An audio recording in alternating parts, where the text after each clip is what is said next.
cerita filmnya, bukan fakta sejarah. Jadi pada zamannya ya sama.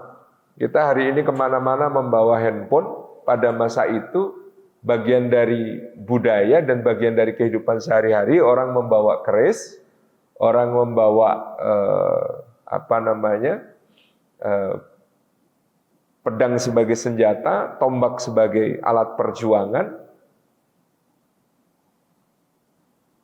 dan itu tidak bisa dihukumi sebagai percaya dalam bentuk kesyirikan, karena memang itu adalah benda-benda yang bermanfaat dan dimanfaatkan. Saya tidak tahu dari mana keterangan percaya kepada pusaka berarti tidak percaya kepada doa.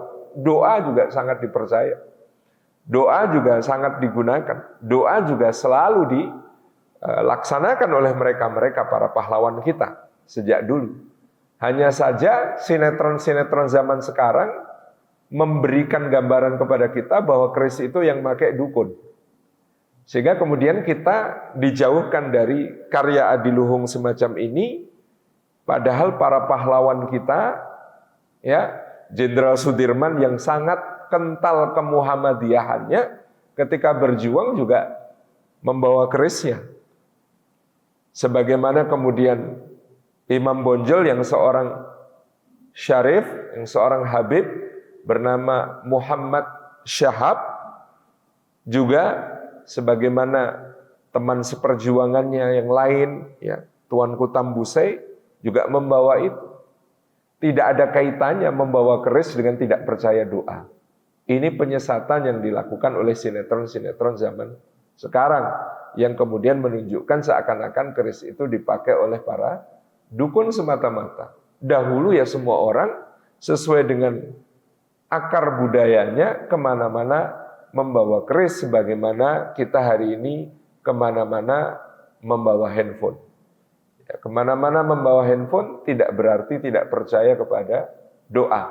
Meskipun handphonenya juga dipakai untuk membaca Al-Quran, handphonenya dipakai untuk kemudian melakukan berbagai macam aktivitas, tidak ada masalah di situ.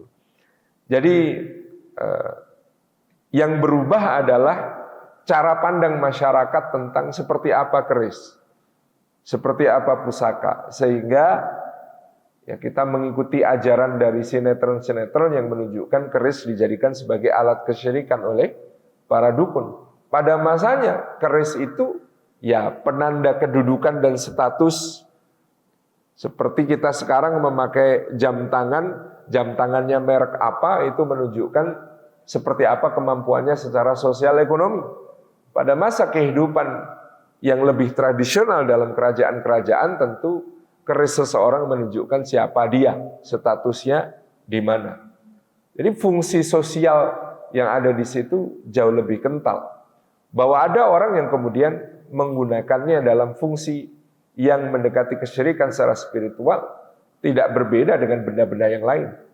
Jangankan keris, bisa cincin, bisa sabuk, bisa baju, ya, bisa batu, bisa kayu, akar bahar, apa macam-macam gitu ya, yang biasa digunakan untuk wasilah-wasilah tertentu. Jadi ini konteks yang kemudian harus dipelajari dengan sangat seksama, ya.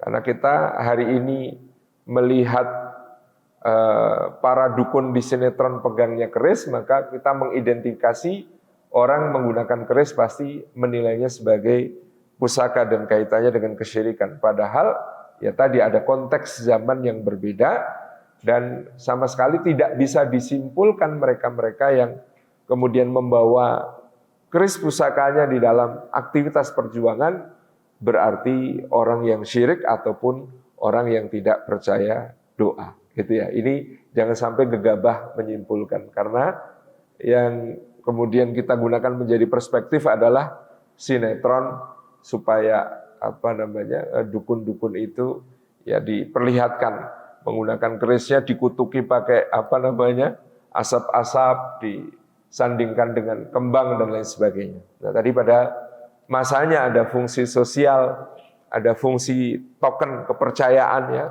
Pada zaman itu siapa yang kemudian dipercaya? Kalau sekarang kan ada surat tugas, surat dinas. Kamu diutus kepada bapak itu membawa surat dinas, ya silahkan dibawa. Pada zaman itu untuk menunjukkan seseorang itu dipercaya oleh atasan, dia dipinjami sebagai penanda, dipinjami kerisnya misalnya, untuk kemudian bisa mengkomando orang-orang yang ada di bawah kepemimpinan dari pemimpinnya itu ketika pemimpinnya tidak hadir. Jadi fungsinya sangat jauh lebih luas daripada yang kita bayangkan. Demikian Allah.